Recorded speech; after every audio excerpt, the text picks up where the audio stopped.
The great happiness. बुद्धं शरणं गच्छामि। नन्दोपनन्दभुजगं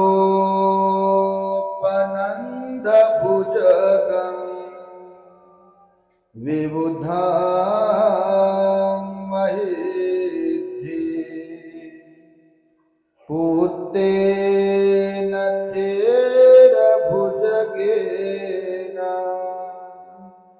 दमापयन्तो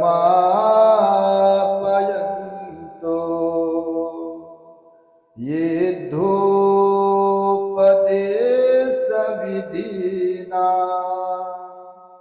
जितवा मुनिन्दो तन्तेजसा भवतु ते जयमंगलानि।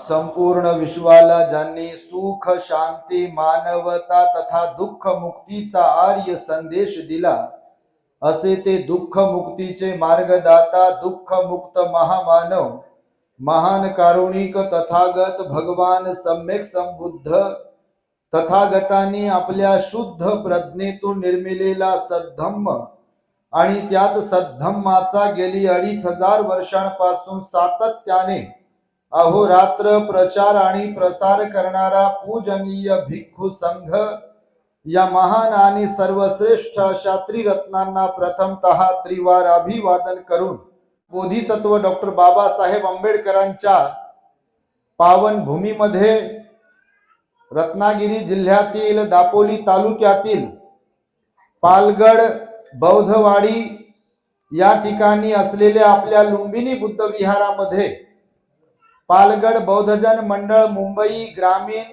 तसेच बौद्धजन सेवा संघ शाखा क्रमांक 61 अंतर्गत रमाई महिला मंडळ व नवतरुण मित्र मंडळ यांच्या संयुक्त विद्यमाने तथागत भगवान बुद्ध आणि विश्वरत्न बोधिसत्व डॉक्टर बाबासाहेब आंबेडकर यांची संयुक्त जयंती सोहळा आज सोमवार दिनांक 18 मे 2026 रोजी आपल्या इथे आपल्या बौद्धवाडीमध्ये संपन्न होत आहे। तेव्हा या कार्यक्रमामध्ये माझ्या समवेत उपस्थित असलेले पूजनीय भिक्खू धम्मबोधीजी थेरो संचालक purity of mind YouTube channel, त्याचबरोबर पूजनीय भिक्खू एन धम्मानंदजी थेरो संचालक सर्च रिसर्च यूट्यूब चॅनल, आजच्या कार्यक्रमाचे अध्यक्ष विश्वास मधुकर जाधव, स्वागताध्यक्ष हनुमान सयाजी मोरे, सूत्रसंचालन धीरेश सदानंद जाधव आणि विजय भिवराज महाडिक, त्याचबरोबर प्रस्तावना ज्यांनी केली असे गौतम भागुराव जाधव, संपूर्ण जयंती उत्सव कमिटी मुंबई आणि ग्रामीण बौद्धजन सेवा संघ शाखा क्रमांक 61 कार्यकारिणी अध्यक्ष व सर्व सभासद, पालगड बौद्ध जन मंडळ मुंबई ग्रामीण कार्यकारिणी अध्यक्ष व सर्व सभासद, रमाई महिला मंडळ पालगड कार्यकारिणी अध्यक्ष व सर्व सभासद आणि नवतरुण मित्र मंडळ पालगड मुंबई आणि ग्रामीण कार्यकारिणी अध्यक्ष व सर्व सभासद, त्याचबरोबर या धम्मदेसनेला श्रवण करण्यासाठी इथे उपस्थित असलेले आपण सर्व श्रद्धा बुद्धी शील संपन्न उपासक उपासिका बालक तथा बालिकांनो, तद्वतच द ग्रेट हॅपीनेस या आपल्या यूट्यूब चॅनलचे सर्वच दर्शक, सर्वप्रथम तुम्हा सर्वांच्या प्रती मंगल मैत्री सद्भावना व्यक्त करतो आणि आपणा सर्वांच्या दुःख मुक्ती करिता तथागत भगवान बुद्धांद्वारा उपदेशिलेल्या धम्मोपदेशास प्रारंभ करतो। आपण सर्वांनी शांत एकाग्र आणि श्रद्धायुक्त चित्ताद्वारे या अनमोल बुद्धवाणीला आपल्या हित सुखाकरिता श्रवण करावे, ग्रहण करावे। आपण बऱ्याच दिवसांपासून या कार्यक्रमाच्या प्रतीक्षेत होतात। मला वाटतं काल 17 तारखेला आणि आज 18 तारखेला असा 2 दिवसीय हा जयंती सोहळा आपण साजरा करताय आपल्या बौद्धवाडीच्या वतीने। श्रद्धावंत धम्म उपासिका संध्याताई महाडिक यांनी आमच्याशी संपर्क साधला आणि वारंवार त्यांचा आग्रह होता, विनंती होती, भंतेजी आमच्या गावी दापोली तालुक्यात आपल्याला यायचं आहे. त्यांची प्रकृती बरी नव्हती आणि आमचं येणं होईल की नाही माहिती नाही, परंतु आपल्याला आमच्या बौद्धवाडीमध्ये जायचं आहे आणि बौद्धवाडीमध्ये जाऊन धम्मदेशना द्यायची आहे असा त्यांचा आग्रह होता. आणि त्यांच्या आग्रहास्तव म्हणजे आपलं प्रतिनिधित्व त्यांनी केलंय. अर्थातच आपलीही सर्वांची विनंती होती, आग्रह होता, कारण आपल्यापैकी बरेच जण आपल्या the great happiness YouTube channel वरून आमची धम्मदेशना श्रवण करीतच असाल आणि त्यामुळे प्रत्यक्ष धम्मदेशना श्रवण करण्यास मिळावी म्हणून आपण इथे एवढ्या मोठ्या संख्येने उपस्थित आहात. तर महाडिक परिवाराकडे आम्हा भिक्षू संघाचं भोजनदान झालंय. त्यांची इच्छा होती भिक्षू संघाला चिवरदान देण्याची, तर भिक्षू संघाला चिवरदानही महाडिक परिवाराच्या वतीने होणार आहे. तेव्हा आपण सर्वांनी महाडिक परिवार आणि सर्व आयोजकांचं साधुकाराने अभिनंदन आणि कौतुक करावे. अत्यंत असं वाटत आहे पंचतारांकित हॉटेलात बसलो आहे. फक्त प्रॉब्लेम एकच झाला की लाईट गेली आहे. कोकणामध्ये आता आम्हाला सांगितला की सोमवारी लाईट जाते आणि त्यामुळे लाईट गेल्यामुळे गरम तर ऑलरेडी इकडे भरपूर होते. आम्ही अनुभवतोय. मागच्या 10 तारखेपासून येणाऱ्या 20 तारखेपर्यंत आमचा हा कोकण दौरा आहे. मागे 2023 ला पण आम्ही आलेलो आणि त्याच्या पूर्वी देखील अनेकदा कोकणामध्ये आम्ही आलो. रत्नागिरी जिल्ह्यातील अनेक तालुक्यांमध्ये अनेक बौद्धवाड्यांमध्ये बुद्ध विहाराची उद्घाटन, भगवान बुद्धांच्या प्रतिमांची प्रतिष्ठापना असेल, कुणाचा गृहप्रवेश असेल किंवा अजून काही प्रोग्राम्स असतील ते आम्ही अटेंड केलेले आहेत. इकडची मानसिकता, इकडचा स्वभाव, इकडचं धम्म कार्य, इकडच्या लोकांचं समाजसेवा कार्य, मुंबईचे चाकरमाने, त्यांचा स्वभाव, त्यांचं वर्तन, त्यांची मानसिकता, गाववाल्या लोकांची मानसिकता, त्यांचा स्वभाव, धम्माचं आचरण, बुद्ध बाबासाहेबांचा विचार आणि आपली माणसं आणि होत असलेलं पुन्हा पुन्हा आधुनिक युगातलं परिवर्तन, हे सगळं काही आम्ही पाहतो आहोत. मोरे साहेबांनी आता आमच्याशी जरा चर्चा केली महाडिक परिवाराकडे. महत्वाचा मुद्दा त्यांनी विचारला आम्हाला, भंतेजी आपणास काय वाटते, आपण ज्या प्रदेशात राहता त्या परिसरातील वातावरण, धम्माचं सामाजिक वातावरण आणि कोकणातल्या वातावरणात काय फरक आहे? तर आम्ही थेट बोलत असतो. तुम्ही आमची प्रवचन ऐकत असाल तर आपलं म्हणजे माझं वैयक्तिक तत्व ठरलेलं आहे करुणानंद भंतेजींचं म्हणून. कोणी आपल्याला वंदो अथवा निंदो, पुन्हा इथे बोलवो अथवा न बोलवो, कोणी दान देवो अथवा न देवो, जे बाबासाहेबांना अभिप्रेत आहे धम्माचं प्रबोधन ते आपण थेट करत असतो. आणि ते करत असताना कोणाचे मन जरी दुखले तर त्याचा काही आपण विचार करत नाही. हे तुम्हाला सुरुवातीला सांगतो. कारण तुम्हा प्रत्येकाला आई वडील असतील, कुणाचे गेले असतील, तर आई वडील बघा आपल्याला चांगले संस्कार घडावेत म्हणून कानाला चिमटा घेतील, कान पकडतील किंवा आपल्याला मारतील लहानपणी.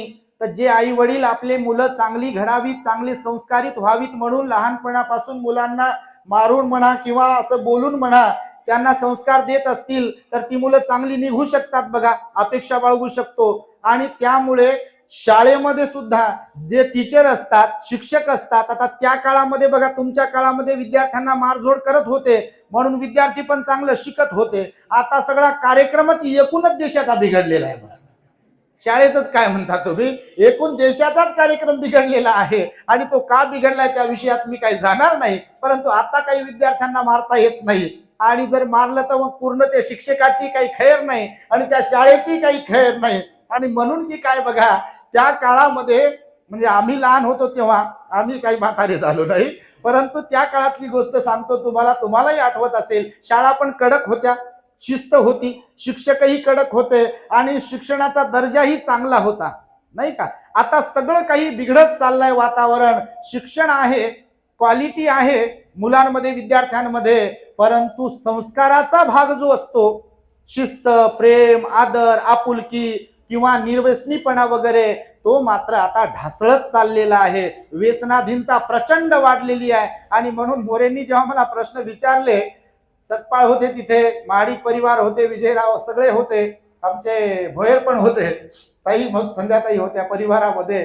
तर त्यांना मी म्हणालो, बघा, भगवान बुद्धाच्या काळातही अशी परिस्थिती होती की दोन दृष्टीचे लोक असतात बघा. एक तर मिथ्या दृष्टीवाले लोक असतात काही सदा सर्व काळ, आणि काही लोक सम्यक दृष्टीवाले असतात. तुम्ही बौद्ध साहित्याचा अभ्यास करा, ह्या तुमच्या गोष्टी लक्षात येतील. भगवंताने मनुष्य प्राण्याच्या मानसिकतेचे दोन विभाग केलेले आहेत, भाग केलेले आहेत. मनुष्याच्या स्वभाव जो असतो, ज्याला स्वभाव म्हणतो आपण, वर्तन, आचरण, स्वभाव, त्याचे दोन भाग पाडलेले आहेत, विभाग केलेले आहेत. एक तर भगवान बुद्ध म्हणाले, इथे काही लोक असे असतात की ज्यांची मानसिकता, ज्यांचा स्वभाव, ज्यांचं आचरण सम्मादिठ्ठीला धरून आहे. सम्मादिठ्ठी मीन्स सम्यक दृष्टी. सम्यक दृष्टी म्हणजे काय, तर त्याला सारांश रूपाने जर सांगायचं तर काही लोक इथे अशी असतात की ज्यांचा दान पुण्यावरती विश्वास असतो, ज्यांचा सील पालनावरती विश्वास असतो, ज्यांचा ध्यान साधनेवरती विश्वास असतो, ज्यांचा विनम्रतेवरती विश्वास असतो, माता पित्याच्या सेवेवरती विश्वास असतो, परोपकारावरती विश्वास असतो, धार्मिकतेवरती विश्वास असतो, एकंदरीतच चांगल्या गोष्टींवरती ज्यांचा विश्वास असतो, जे संयमशील जीवन जगतात, कुणालाही न दुखवता जीवन जगतात, माणसं जोडण्याचं काम करतात, असे लोक सम्यक दृष्टीशी साजेस जीवन जगत असतात. हा एक भाग आहे मनुष्याच्या स्वभावाचा, सम्यक दृष्टीवाले. दुसरा भाग भगवान बुद्ध म्हणाले की इथे असे काही लोक असतात की ज्यांना सम्यक दृष्टीच्या संबंधात मी आता जे काही बोललो आहे, कॅटेगरी काय असते नेमकं त्यांचं आचरण, त्याच्याशी काही एक घेणं नाही. आज तर बघा, सर्वात महत्वाची गोष्ट या जगात जर कोणती असेल तर ही आहे.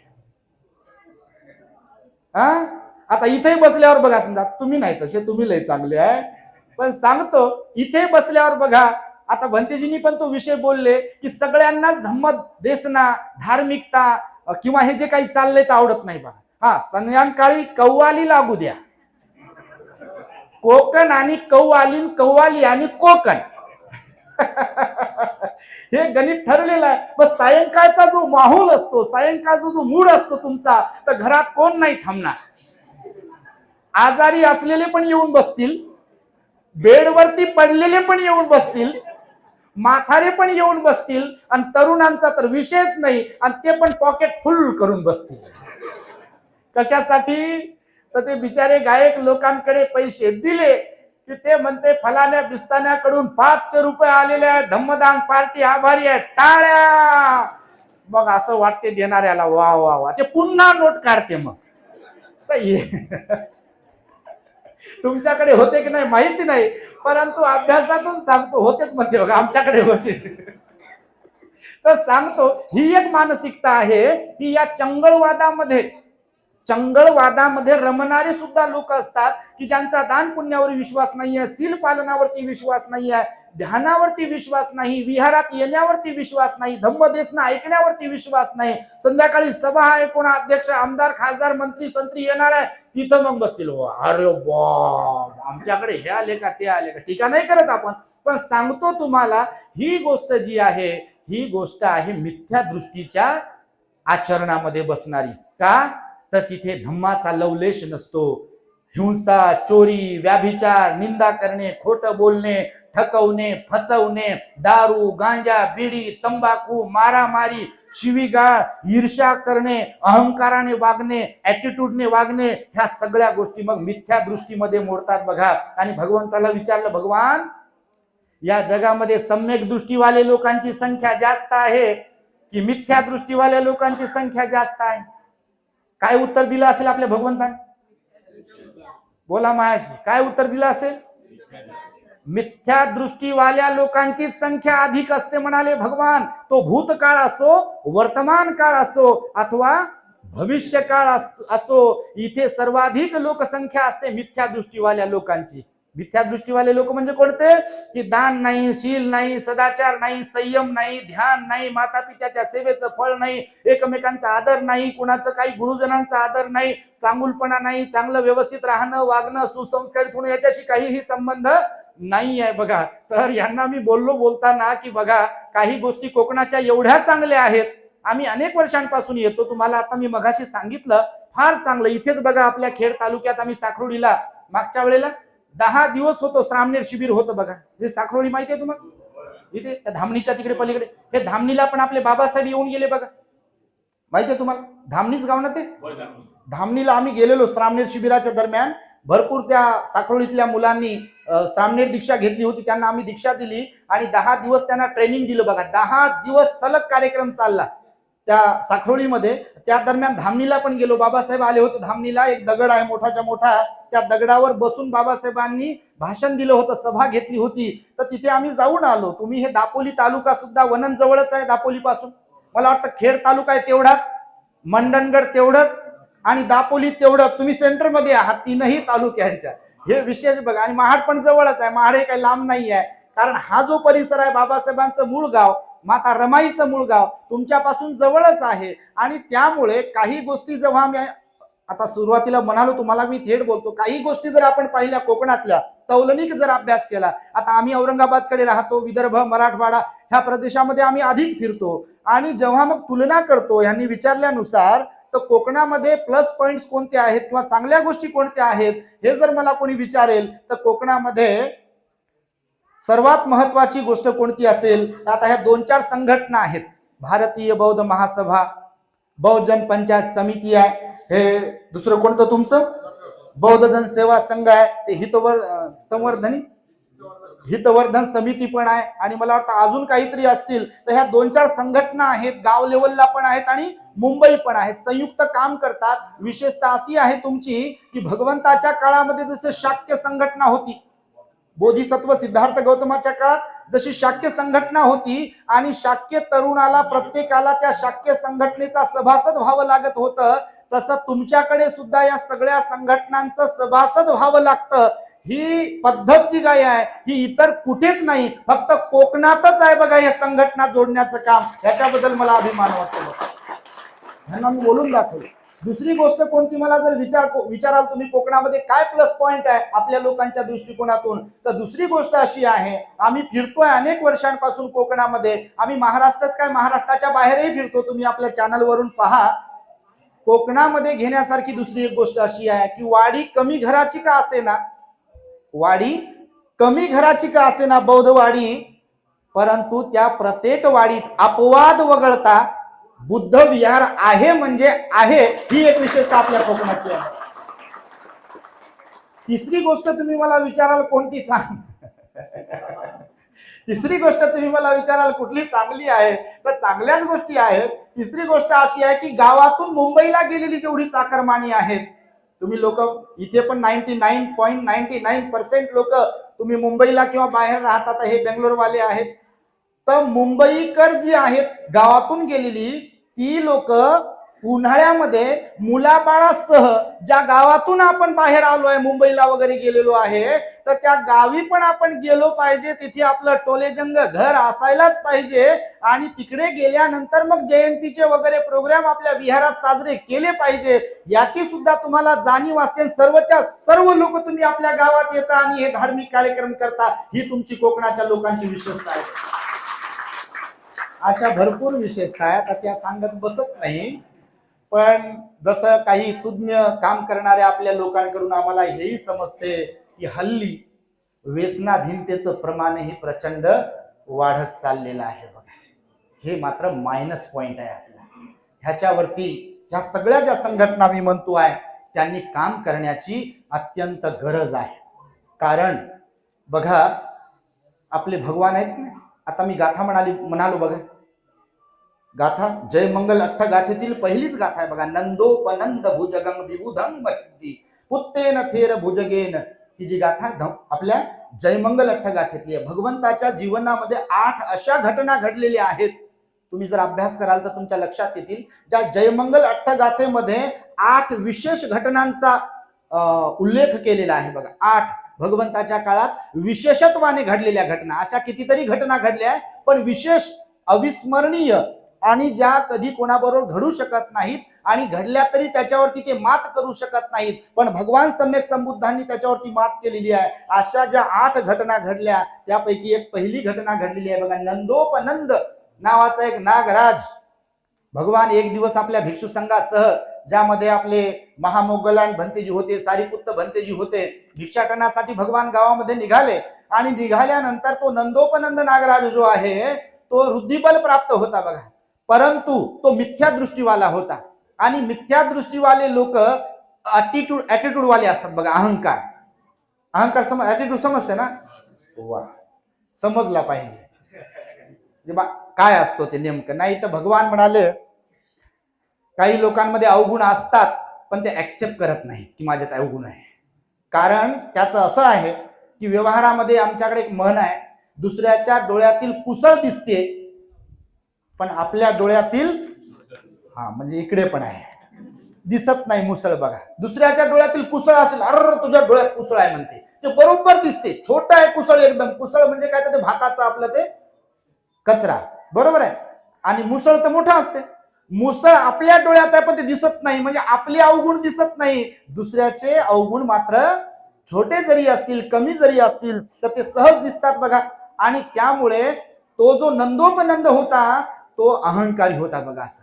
आणि त्याचा अहंकार एवढा होता की त्याला वाटते की मी विद्वान आहे, मी फार हुशार आहे, मला सर्व समजते, मला सर्व माहिती आहे, मी सगळ्यांना हरवू शकतो, माझ्यासारखं विद्वान कोणी नाही आहे. आणि त्याच्या मनात असाही गर्व होता, अहंकार होता की भगवान सम्यक संबुद्ध असो, की त्यांचा धम्म उपदेश असो, का त्यांचा श्रावक संघ असो, माझ्या समोर सगळे भिके आहे.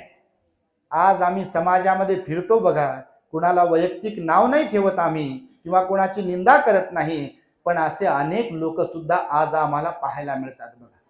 माहित असायला बाबासाहेब सगळं माहिती आहे त्यांना, बाबासाहेबांचा जन्म कुठे झाला, त्यांचं शिक्षण कुठे झालं, शिक्षण घेतलं कुठे, डिग्र्या कोणत्या, किती डिग्र्या, त्या माता रमाईचा इतिहास, राजरत्नाचं कसं झालं, गंगाधराचं कसं झालं, रमेशाचं कसं झालं, इंदूचं कसं झालं, बाबासाहेब कोकणात कसे राहिले, कधी आले, आंबाडवडीचं काय वातावरण होतं, दापोलीचं काय वातावरण होतं, त्यांचा इतिहास काय आहे, मुंबईचं सिडनीहम कॉलेज असेल, डबक चाळ असेल, परेल असेल, दादर असेल, राजगृह असेल, गुजरातचं बडोदा असेल, नंतर जर्मनी असेल, लंडन स्कूल ऑफ इकॉनॉमिक्स असेल, किंवा कोलंबिया युनिव्हर्सिटी असेल, किंवा ह्या सगळ्या गोष्टी ज्या आहेत याच्याबद्दल इतंभूत अभ्यास असतो, धर्मांतराची दीक्षा वगैरे काय काय काय काय, भगवान बुद्धांबद्दल पण सगळी इतंभूत माहिती असते.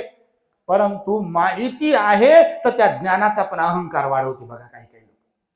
माहिती आहे तुम्हाला, ज्ञान असावं, मनुष्य ज्ञानी असावा. आमचं एक प्रवचन आहे बघा द ग्रेट हॅपीनेस चॅनलवर, तुम्ही कधी ऐकत असाल तर, ज्ञान असावं पण ज्ञानाचा अहंकार नसावा. ज्ञानाचा अहंकार असणे आणि अहंकाराचं ज्ञान असणे, ह्या दोन गोष्टीतला फरक कळायला पाहिजे. काय म्हणतो समजते तुम्हाला, भाषा माझी समजते का नाही? ज्ञानाचा अहंकार आणि अहंकाराचं ज्ञान, ह्या दोन गोष्टीतला फरक कळायला पाहिजे. आपला जो ज्ञान आहे त्याचा अहंकार आपल्याला असता कामा नये, पण अहंकार हा विषारी विकार आहे, तो आपल्यालाही संपवतो आणि आपल्या संपर्कातील सगळ्यांनाच संपवतो, आपलं जीवन तो उद्ध्वस्त करतो. अहंकार हा अवगुण आहे, हे भगवंताचं वचन आहे. हे ज्याला समजेल तोच व्यक्ती दुःखातून मुक्त होईल आणि तो व्यक्ती विनम्र होतो. आणि हीच बुद्धाला अपेक्षा होती बघा आपल्या सगळ्यांकडून. माहितीये तुम्हाला, भगवान बुद्धाला अपेक्षा होती. अंगुलीमालामध्ये बघा अहंकार होता, मी 999 खून केले, मी शस्त्रधारी आहे, मी असा आहे तसा आहे वगैरे वगैरे. भगवान बुद्धांनी त्याला थोडासाच उपदेश केला, तो बुद्धाला शरण आला, शस्त्र टाकून दिलं त्याने, तो भिक्खू बनला, अर्हत बनला आणि मैत्रीमध्ये आग्रह ठरला बघा. आम्रपाली वैशालीची नगरवधू होती, तिच्यासारखं नखशिखात सुंदर कोणी नव्हतं बघा. तुमच्या माहिती, तुम्ही बौद्ध इतिहास वाचा, तिच्या नाकाचं वर्णन, तिच्या गालाचं वर्णन, तिच्या ओठाचं वर्णन, तिच्या केसाचं वर्णन, तिच्या पूर्ण शरीराचं वर्णन आलेलं आहे बौद्ध साहित्यामध्ये. किती किती सुंदर होती. पण सुंदर असणारी आम्रपाली, सुंदर असलेली क्षमा म्हणजे खेमा राणी, ती सुद्धा भगवान बुद्धाला शरण आली बघा. आणि भगवंतानं सांगितलं हे की बाह्य रूपी जे जे म्हणून आपल्याकडे काही आहे त्याला महत्व नाही, तुमचं अंतर मन निर्मळ असायला पाहिजे. ज्यांचं अंतर मन निर्मळ आहे तीच लोक जीवनामध्ये यशस्वी होऊ शकतात आणि दुःख मुक्त होऊ शकतात, हे सुद्धा भगवंताचं वचन आहे. तर तो जो नंदोपनंद होता त्याला वाटलं की मी भगवान बुद्धांना आणि त्यांच्या श्रावकांना, भिक्षू संघाला त्रास देऊ दे आणि त्यांना हरवू दे. त्याने त्याचं बल दाखवण्यास सुरुवात केली. तो सर्व भिक्षूंना त्रास देत होता आणि भगवान बुद्ध मात्र आपले शांतता प्रिय होते. भगवंतानी महामोग्गलायन भंतेजींना सांगितलं की महामोग्गलायन, हा मिथ्या दृष्टीवाला नंदोपनंद जो आहे तो भिक्षू संघाला तुच्छ लेखतोय, त्रास देतो आहे. जरा तुम्ही रिद्धी सिद्धीमध्ये अग्र आहात, जरा तुम्ही पण तुमचं बल दाखवा याला आणि ह्याला म्हणजे जाणीव करून द्या की मीच जो श्रेष्ठ आहे असं तो म्हणतोय, समजतोय. तर हाच श्रेष्ठ नाही आहे, ह्याच्याही पेक्षा तुम्ही कसे श्रेष्ठ आहात हे जस्ट त्याला जाणीव करून द्या. आणि मग महामोगलान भंतीजींनी आपले बल प्रदर्शित केले तिथे आणि मग तो हरला. बघा, माझं सांगण्याचं तात्पर्य हे आहे की भगवान बुद्ध बघा आपले महान होते, सर्वश्रेष्ठ होते, त्यांचा धम्मही सर्वश्रेष्ठ आहे. परंतु विषय असा आहे की आपण तो स्वीकारला भगवान बुद्धाचा धम्म, परंतु धम्माला समजून घेण्यासाठी मात्र आपण जर प्रयत्न केला नाही, धम्माचं आचरण जर आपण केलं नाही, तर मग धम्म कितीही महान असेल, बुद्ध कितीही महान असतील, बुद्धाचा संघ कितीही महान असेल, त्यांचं महान असणं आपल्या काय उपयोगाचं. जसं एखादी भाजी ठेवली आहे, पंचपक्वानाचं ताट आपल्या समोर ठेवलंय, पण आपल्याला ते खाता येत नाही आहे, तर त्याचं चवदार असणं आपल्या काही फायद्याचं आहे का?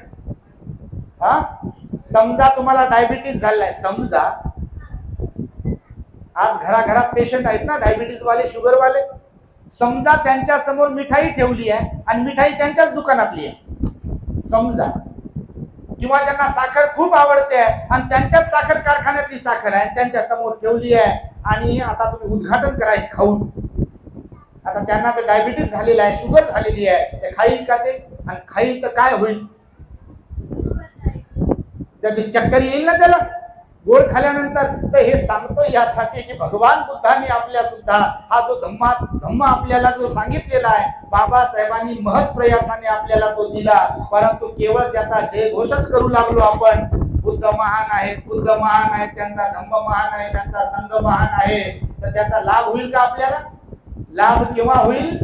जेव्हा प्रत्यक्ष धम्माचा आपण आचरण करू तेव्हाच त्याचा लाभ होईल. अन्यथा ते महान धम्म कितीही श्रेष्ठ असला तरी त्याचा लाभ होणार नाही. कारण भगवान बुद्ध आपले मार्गदाता आहेत, मुक्तिदाता नव्हे. भगवान मुक्तिदाता आहेत की मार्गदाता आहेत? नक्की कोणत्या अर्थाने? भगवान बुद्ध मार्गदाता आहेत, मुक्तिदाता नाही आहे. तुम्ही वंदनेमध्ये म्हणता बघा, सत्ता देव मनुसानं, म्हणा सत्ता देव मनुसानं,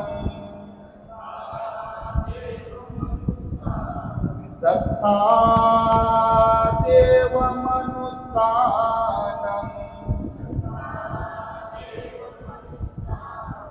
हे पाली वचन आहे. काय अर्थ होते असं माहितीये?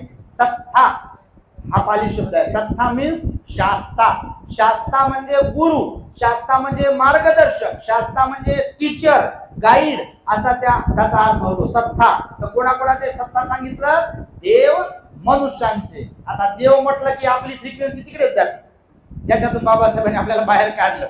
परंतु अभ्यास केल्यावर तुम्हाला कळेल की बौद्ध धर्मामध्ये देवता योगी भगवंताने सांगितली. जसं महामंगल सूत्राचा उपदेश जो आहे देवताच्या विनंतीवरून केलेला आहे. तर हे देव म्हणजे हे दगड धोंड्याचे देव आपल्याला जे सांगितले जातात ते इकडे नाही आहे. आणि दुसरी गोष्ट, बुद्ध धम्मात घुसडवलेलं नाही आहे काही, बुद्ध धम्माचंच इतर लोकांनी कॉपी एडिट पेस्ट केलेलं आहे. हे आपल्या डोक्यात सेव्ह केलं पाहिजे. कारण बुद्ध धम्म हा प्राचीन धम्म आहे, बाकीचे नंतर आलेले आहेत. म्हणून दुसऱ्याचं घेतलं ना आपल्यात टाकलंय असं नाही झालं. आपलं घेतलंय त्यांनी तिकडे एडिट करून त्याला पेस्ट केलेलं आहे. हे खरेपणा आपल्याला माहित नसल्यामुळे बऱ्याचदा आपल्या लोकांचं काही बाबतीमध्ये कन्फ्युजन होते. आणि त्यातला हा एक प्रकार आहे की लोकांना वाटतं आहे देव कुठून आणला.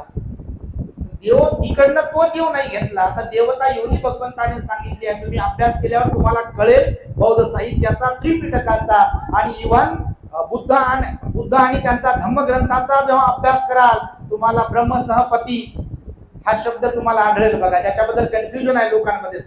बाबासाहेबांनी लिहिलं तर बुद्ध अँड हिज धम्मग्रंथामध्ये की ब्रह्मसहपती भगवंताकडे येतात ज्ञानप्राप्तीनंतर आणि याचना करतात की भगवान धम्म महान आहे, तुम्ही असा विचार करू नका की हा सांगू की नको सांगू. माहिती आहे तुम्हाला ते प्रकरण? तुम्ही वाचलं असेल कोणी तर. काही लोक असे आहेत की भगवान तुमच्या उपदेशाला श्रवण करतील, ते बदलतील, दुःखमुक्त होतील. जे ऐकणार नाहीत त्यांचं पुण्य नाही, पण जे ऐकतील त्यांचं पुण्य असेल. आणि म्हणून तुम्ही अनुकंपा करावी आमच्यावरती. मी तुम्हाला याचना करतो, देव आणि मनुष्यांच्या हितासाठी, सुखासाठी तुम्ही उपदेश करावा. आणि मग भगवान बुद्ध गयेतून सारनाथला गेले, ऋषीपतन मृगदायवनामध्ये, आणि तिथे जाऊन भगवंताने आपला पहिला उपदेश दिला, धम्मचक्कपवतन सुत्त. एकूण 82,000 उपदेश आहेत भगवान बुद्धांचे एकट्या, आणि दुसरे 2,000 उपदेश भगवंताच्या अग्रश्रावकांचे आहेत. एकंदरीत 84,000 उपदेश आहेत त्रिपिटकामध्ये. किती 84,000 उपदेश आहेत. जगातलं सर्वात मोठं साहित्य जर कोणाचं असेल, असा तुम्हाला जर कधी प्रश्न केला तर कोणाचं साहित्य मोठं आहे? बौद्ध साहित्य सर्वात मोठं आहे. त्रिपिटक ज्याला म्हणतो आपण, सुत्त पिटक, विनय पिटक, अभिधम्म पिटक. 84,000 उपदेशांनी भरलेला आहे ते. अख्खी जिंदगी जाईल, लाईफ जाईल, आपली जीवन जाईल पूर्ण, ते वाचता येणार नाही आपल्याला. आपले बाबा किती विद्वान असतील हे यावरून तुम्ही कल्पना करू शकता. अख्खं त्रिपिटक वाचलं त्यांनी, आणि केवळ त्रिपिटकच वाचलं नाही तर भारतातील सर्व धर्मग्रंथांचा अभ्यास केला, तौलनिक अभ्यास केला, आणि त्यातून मग चिंतन मनन करून या भारतातल्याच मातीतला बुद्धाचा धम्म बाबासाहेबांनी स्वतः स्वीकारला गुरुचंद्रमणी महास्तवीर यांच्या हस्ते. आणि आपल्याला सुद्धा 22 प्रतिज्ञा देऊन तो बुद्धाचा धम्म बाबासाहेबांनी देऊन अनंत उपकार केले. बघा, त्या बाबासाहेबांनी बुद्धाचा धम्म दिला. म्हणून तुम्हाला भगवान बुद्ध मार्गदाता आहेत, मोक्षदाता नाही. कारण भगवान बुद्ध मार्ग सांगणारे आहेत, टीचिंग करणारे आहेत, मोक्षदाता नाही. बुद्धाच्या पाया पडणं कृतज्ञता व्यक्त करणे म्हणजे पंचांग प्रणाम केला पाहिजे, मेणबत्ती पण लावली पाहिजे, अगरबत्ती लावली पाहिजे, फूल पण ठेवलं पाहिजे, पण त्याच्यात अंधश्रद्धा नसली पाहिजे. समजते मी काय बोलतो? फुलं व्हायला पाहिजे, अगरबत्ती लावायला पाहिजे, मेणबत्ती पण लावायला पाहिजे, त्रिवार पंचांग प्रणाम गुडघ्यांवरती बसून केला पाहिजे. तो यासाठी म्हणून की भगवान बुद्ध आपले मार्गदाता आहेत, सुपर सायंटिस्ट आहेत. भगवान बुद्धाला शरण आल्यामुळे तत्कालीन समाज व्यवस्थेतील ब्राह्मण, क्षत्रिय, वैश्य आणि शूद्र लोक बुद्धाला शरण येत राहिले आणि निर्वाणाचा साक्षात्कार करून घेत राहिले. आता आपल्या समोर प्रत्यक्ष बुद्ध तर नाही आहे, पण त्यांचा धम्म आहे, त्यांचा संघ आहे, आणि बुद्धाच्या मूर्त्या आपल्या लोकांनी, राजे लोकांनी तेव्हा तयार केलेल्या आहेत. आणि त्यामुळे भगवान बुद्धाला प्रतीक समजून आपण त्या भगवंताच्या रूपाला, मूर्तीला वंदन करत असतो. आणि केलं पाहिजे. फूल यासाठी वाहतो की फूल बघा, हे सुंदरता असते आणि सुगंधित पण असते. स्वतः सुंदर असते, इतरांना आकर्षित करते आणि सुगंध पण देते. मनुष्याने सुद्धा स्वतः आदर्श बनवून, सिलवान गुणवान बनवून आपल्या आचरणाचा सुगंध सगळीकडे पसरविला पाहिजे.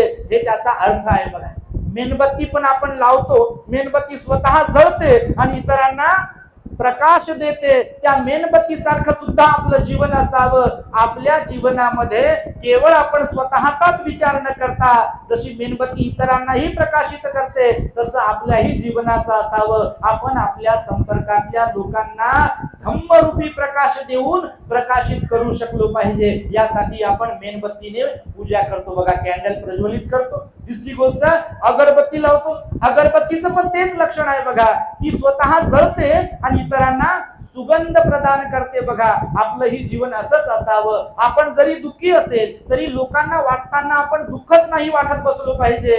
लोकांना आपण सुखही वाटू शकलो पाहिजे. नाही तर तुम्ही जगामध्ये पहा, लोक काय वाटतात माहिती आहे? सर्वात जास्त काय वाटत असतात? सुख वाटतात की दुःख वाटतात? अरे दुःखच वाटतात.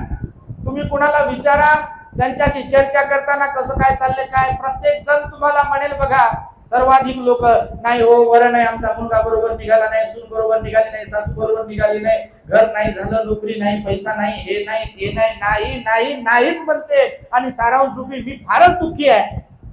त्याचा असा अर्थ होते. बघा, फार कमी लोक असतात असे की जे प्रसन्न आणि आनंदी राहतात, सुखी राहतात. बघा, आणि ते इतरांनाही सुख वाटतात. कारण आपण तेच जगाला देत असतो जे आपल्याकडे असते.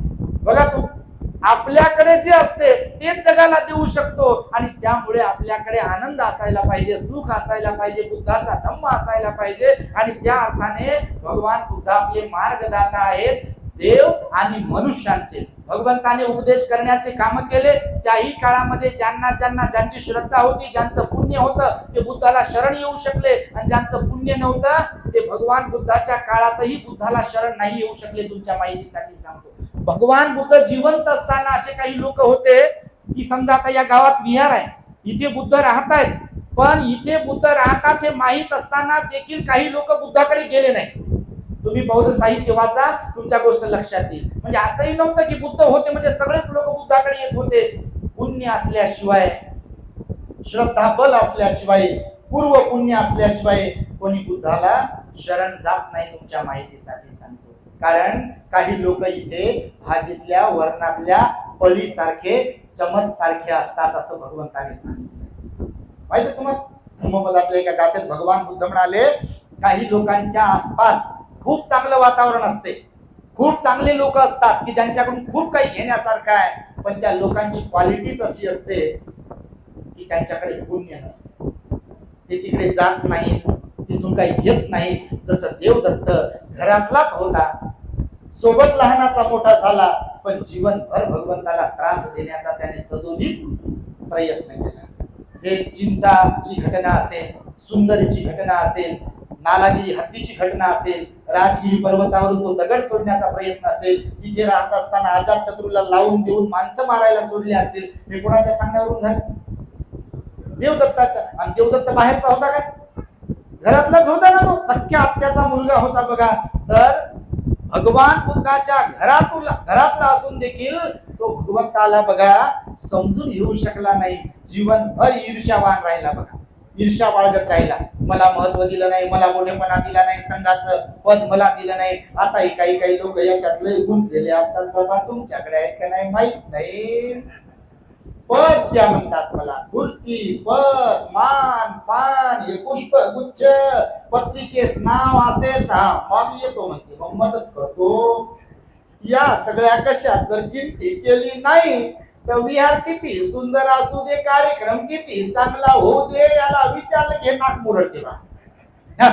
ते अध्यक्षाचं काय खरं आहे, त्या मंडळाचं काय खरं नाही, ते मुंबईवाले बरोबर नाही, गाववाले बरोबर नाही, असं नाही तसं नाही, हे नाही ते नाही, माझं नावच घेतलं नाही, मला हारच दिला नाही, माझ्या नावाचा.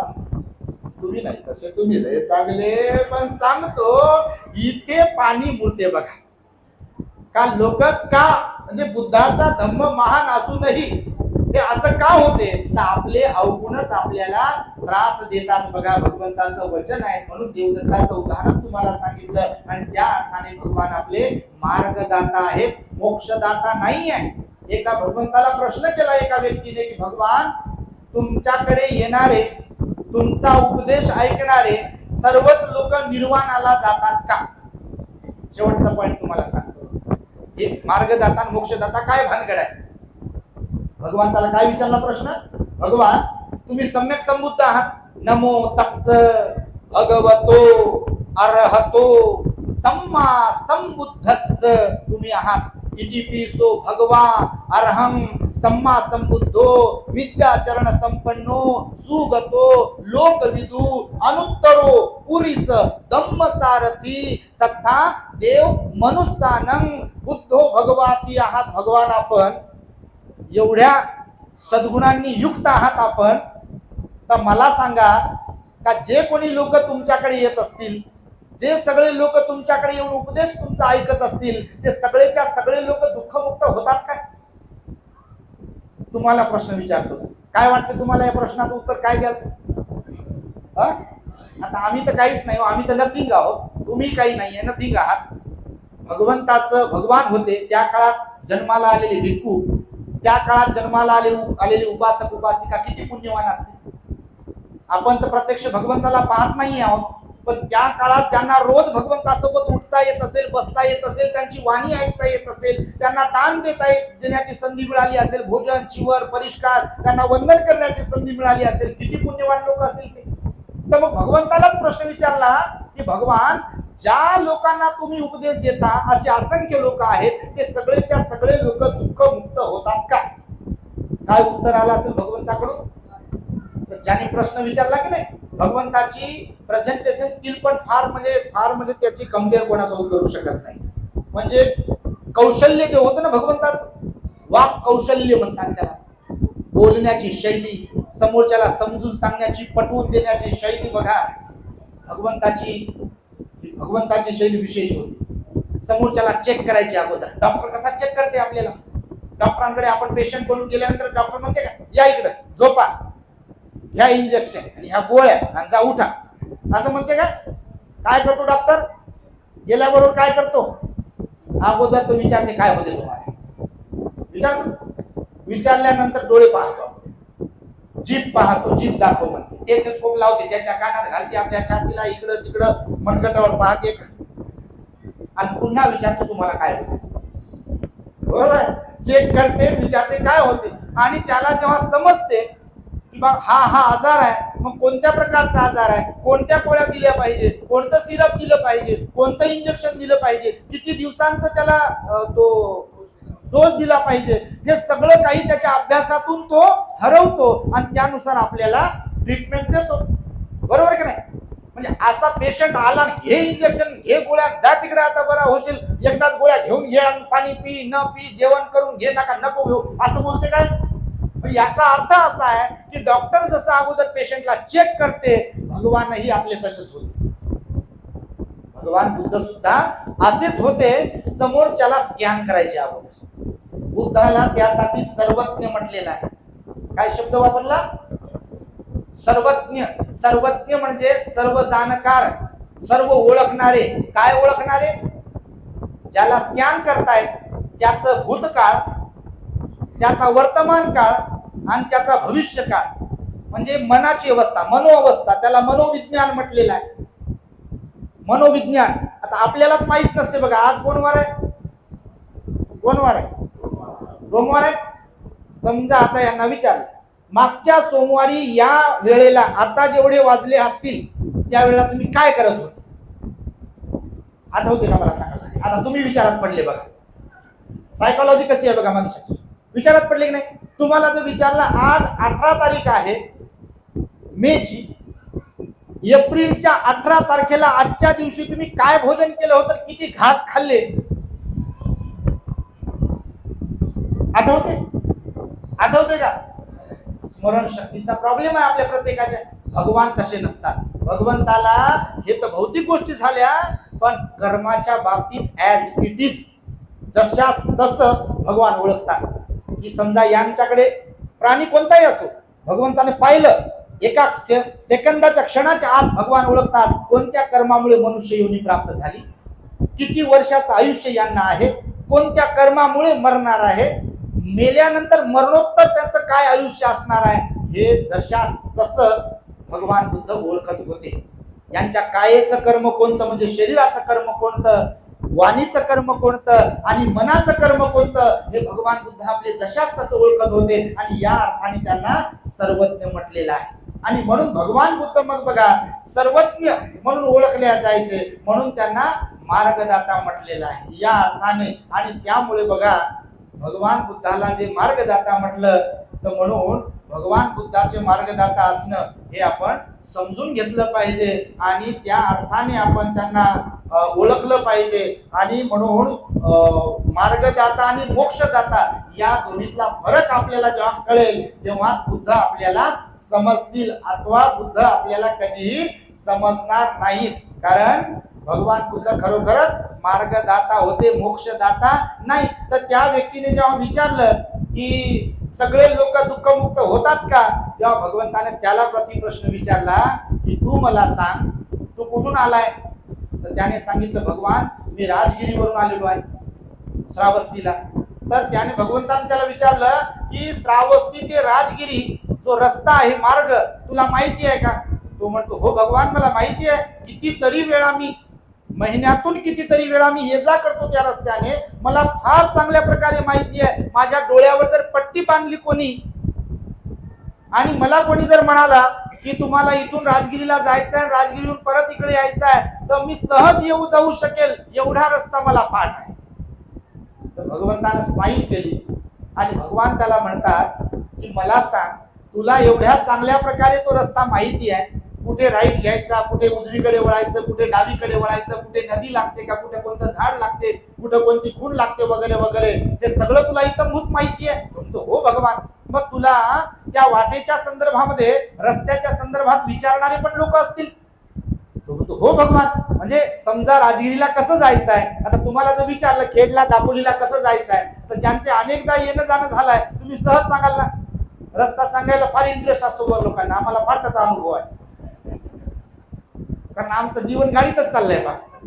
आम्हाला फार अनुभव. तसा तर नकाशा इकडे मॅप बसलेला आहे डोक्यामध्ये, कुठल्या वाडीत सांगा, कुठे सांगा आम्ही. तर लोकांना फार इंटरेस्ट. तर भगवंताने त्याच्याकडे स्माइल केली आणि त्याला भगवंताने विचारलं की तुला विचारणारे पण लोक असतील की राजगिरीला कसं जायचं, किंवा राजगिरीवाले असतील तर श्रावस्तीला कसं जायचं? तो म्हणतो हो भगवान.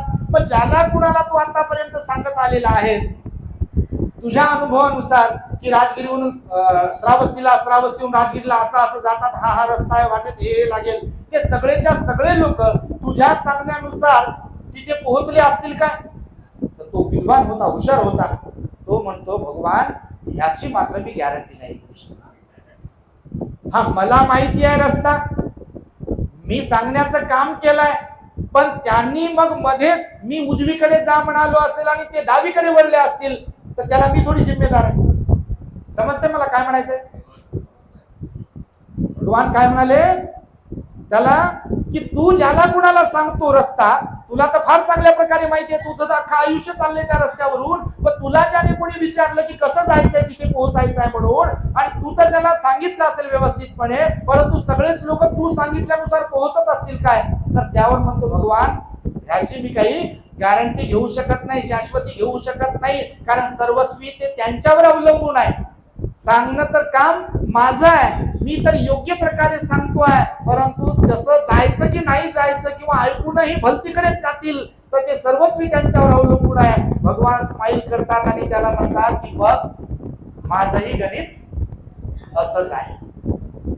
मी मार्गदाता आहे, मी सम्यक संबुद्ध आहे, मी अर्हत आहे, मी भगवान आहे, मी तथागत आहे, मी 37 बोधिपाक्षी धर्माला जाणलेला आहे, आणि म्हणून माझ्याकडे जे कोणी येतील त्यांना मी बरोबर यथोचित उपदेश करतो, पण त्या मार्गाने जायचं की नाही जायचं हे समोरच्यावर अवलंबून आहे. आणि म्हणून बाबासाहेबांनी सुद्धा आपल्याला सर्वश्रेष्ठ असा हा बुद्धाचा मार्ग दिला, आणि त्यामुळे आपण व्यवस्थितपणे त्या मार्गाने जर गेलो तर आपणही दुःखमुक्त झाल्याशिवाय राहत नाही, आपल्यामुळे भारत बुद्धमय झाल्याशिवाय राहणार नाही. आणि माझ्या सांगण्याचं तात्पर्य हे होतं, हे सगळं काही, की आपण सगळ्यांनी धम्माचं आचरण केलं पाहिजे, आपल्यातले अवगुण काढून टाकले पाहिजे. हा अहंकार असेल, मीपणा असेल, हिंसेची प्रवृत्ती असेल, चोरीची प्रवृत्ती असेल, व्यभिचाराची प्रवृत्ती असेल, खोटं बोलण्याची, ठकवण्याची, फसवण्याची प्रवृत्ती असेल, किंवा दारू गांजा बिडी तंबाखूचं व्यसन करण्याची प्रवृत्ती असेल, ही घालवली पाहिजे. कारण भगवान बुद्ध म्हणाले, अवगुण आपल्याला संपवतात. जसं लोखंडाला लागलेला गंज जंग जसा त्या लोखंडालाच संपवतो, तसे मनुष्यामध्ये स्वतःमध्ये निर्माण होणारे अवगुण हे त्याच मनुष्याला संपवून टाकतात, उद्ध्वस्त करत असतात. म्हणून आपण धार्मिक बनावं, सिलवान बनावं, दानी बनावं, आणि बाबासाहेबांच्या मिशनसाठी आपली बुद्धिमत्ता खर्च करावी, आपला वेळ खर्च करावा, आणि आपला पैसाही खर्च करावा. कारण खातो तो घास आणि घेतो तो श्वास कोणामुळे? कुणी नाही केलं भलव माय विमान केलं, ते दिल्लीचं दालन फुलव माय विमान केलं. खरं की खोटं? सोन्याचा धूर निघतो झोपडीत माझ्या, मजला सलाम करतो तो दिल्लीचा राजा, मजला सलाम करतो तो दिल्लीचा राजा. भीमलेखनीची धार, क्रांतीची झाली तलवार, क्रांतीची झाली तलवार, भीमलेखनीची धार, भीमलेखनीची धार, भीमलेखनीची धार. कुणाचं जीवन आहे हे? कुणा दिलं सर्व काही? हे सर्व काही बाबासाहेबांचं आहे. म्हणून केवळ स्वतःपुरतं जीवन आपण जगू नये याचा आशय माझ्या सांगण्याचा आणि हे गाणं म्हणण्याचा आहे. आम्ही काय गायक नाहीये, गायक संध्याकाळी येतील, परंतु या गाण्याचा अर्थ मात्र अत्यंत मार्मिक आहे आणि लोकांनी त्यातून बोध घेण्यासाठीच आहे. आणि हे काही नच्चगित्त वादित मध्ये मोडत नाही बुद्ध बाबासाहेबांचं गाणं, हे असं आमचं मत आहे. आमच्या संध्याकाळी पहाडी यांच्यासाठी एकदा आणि पहाडी परिवारासाठी टाळ्या वाजवा, कारण त्यांच्या विनंतीस मान देऊन आम्ही इथे आज आलो आणि खरोखरच आम्हाला फारच आनंद झाला. मी सुरुवातीला जे म्हणालो की फक्त इथे कमतरता आहे एसीची बघा, खरं हे आम्ही एवढे विहार पाहिले पहा, पण हे अशा प्रकारे कुठेच सजावट एवढी केलेली नाही बघा. मूर्ती पण थायलंडची आहे, अत्यंत सुंदर, आणि तिच्या बॅक साईडचं पण तुम्ही जे डिझाईन पेंटिंग केलेली आहे अत्यंत सुरेख आणि आकर्षित करणारी आहे बघा, जिवंत पण आहे तुमच्या विहारात. आणि हे जमायला पाहिजे बघा, कारण आपली धार्मिक स्थळं सुंदर बनवायला पाहिजे. जसं आपलं आपण घर बनवतो का नाही सुंदर सुंदर, तसे धार्मिक स्थळं पण आपले सुंदर असायला पाहिजे, त्याचं पावित्र्य आपण राखलं पाहिजे. आणि त्यामुळे इथे येऊन खरोखरच आम्हाला आनंद झाला. तेव्हा पुनश्च एकदा तुम्हा सर्वांच्या प्रति मंगल मैत्री सद्भावना व्यक्त करतो आणि माझ्या शब्दांना इथे मी पूर्ण विराम देतो. औरंगाबाद शहरामध्ये सिडको कडून आपण प्लॉट विकत घेतला आणि त्या विकत घेतलेल्या प्लॉटवरती 4 माळ्याचं द ग्रेट हॅपीनेस टॉवर आपण समाजाच्या स्वेच्छादानातून उभं करीत आहोत, त्याची उभारणी करणार आहोत. कुणाला त्यासाठी वर्गणी वगैरे किंवा वैयक्तिक कोणाकडे जाऊन आपण काही मागणार नाही आहोत. कोणी बिलकुल ज्याला इच्छा होईल आपण विटा दान दिल्या पाहिजे, ज्या किती परिस्थितीनुसार ते विटा दान देतील. ज्यांना सिमेंट दान द्यायची ते सिमेंट दान देतील, ज्यांना रेती दान द्यायची रेती दान देतील, ज्यांना लोखंड दान द्यायचं लोखंड दान देतील, किंवा बिल्डिंग साठी इमारतीसाठी जे जे म्हणून लागेल ते स्वेच्छेनं जे दान देतील त्यांचं दान स्वीकारल्या जाईल. मग ते मजुरीसाठी आर्थिक दान असेल किंवा जे कुठलं दान असेल, पूर्ण इमारत होईपर्यंतचं, तर समाजाच्या स्वेच्छा दानातून इमारत उभी राहील. भिक्षू संघाला ती अर्पण केल्या जाईल, तिचं लोकार्पण होईल. समाजाने जर साथ दिली आणि समाज फार चांगला आहे हे आम्ही अनुभवत आहोत. कोणाला मागायची गरज नाही आहे वैयक्तिकरित्या, कोणाला जाऊ कोणाकडे वर्गणी वगैरे मागायची. लोक फार चांगले आहेत, लोकांमध्ये आता परिवर्तन होत आहे. आम्ही पाहतोय गावोगावी खेडोपाड्यात शहरात तिकडं तिकडं जातोय, प्रचंड गर्दी करतायत लोक. जे इच्छुक दानदाते आहेत ते आपल्या परिवाराकडून, आई वडिलांच्या स्मृतीप्रित्यर्थ असेल किंवा घरातलं कोणी गेलंय त्यांच्या स्मृतीप्रित्यर्थ असेल, हे जे काही मटेरियल लागणार आहे, आपल्याला सामान साहित्य लागणार आहे बांधकामासाठीचं, ते तुम्ही दान देऊ शकता. आमचे कपिल सातदिव साहेब आहेत, त्यांचा स्क्रीनवर नंबर येतो, तर त्यांच्याशी संपर्क साधावा. आपला जो 9890437445 हा फोन पे गुगल पेचा नंबर आहे. त्याचबरोबर चॅनलवरती आपल्या अकाउंट नंबर आहे आपल्या संस्थेचा, त्या अकाउंट नंबरवरती सुद्धा आपण दान पाठवू शकता. किंवा कधी कधी नंबरवरती मला वाटतं काही लिमिट वगैरे दाखवते, काही उपासक सांगतात तसं, तर ते लिमिट दाखवत असेल तर स्कॅनर जे आहेत आपले, त्या स्कॅनरवर स्कॅन करू शकता. किंवा संस्थेचं जे अकाउंट आहे त्या अकाउंटवर सुद्धा तुम्ही दान देऊ शकता. इच्छुक श्रद्धावंतांच्यासाठी लोक विचारतात म्हणून आता बोलण्याच्या ओघामध्ये मी हे सांगत आहे. सांगण्याचा हेतू एवढाच आहे, तन्मन धनाने बांधकामासाठी डॉक्टर बाबासाहेब आंबेडकरांना अभिप्रेत असलेला आदर्श बौद्ध समाज निर्माण करण्याच्या उपक्रमांतर्गत सुरू असलेल्या या कामासाठी आपण सहकार्य कराल, ही एक धम्म भावना ठेवून माझ्या शब्दांना पूर्ण विराम देत आहे. भवतो सप्प मंगलम रक्षन्तु सप्प देवता सप्प बुद्धानुभावेन सदा सोती भवन्तु ते. भवतु सप्प मंगलम रक्षन्तु सप्प देवता सप्प धम्मानुभावेन सदा सोती भवन्तु ते. भवतु सप्प मंगलम रक्षन्तु सप्प देवता सप्प संघानुभावेन सदा सोती भवन्तु ते.